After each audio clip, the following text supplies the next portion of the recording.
আমরা যতই ভাবি ফোর হুইলার নিয়ে রাস্তাতে আমরা ভালো করে সতর্কমূলকভাবে চালাবো, কিন্তু কিছু উড়ন্ত বাইক আনার কারণে সেটা হয় না।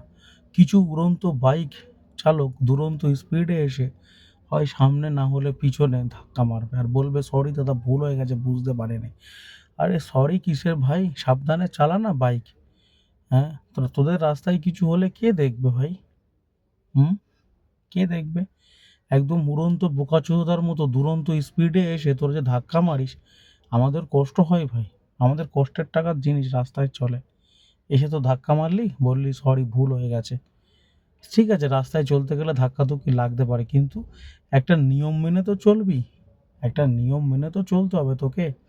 তোর পরিবার, তোর সকলে তো অপেক্ষা করে আছে তুই কখন ফিরবি, বাড়ি আসবি।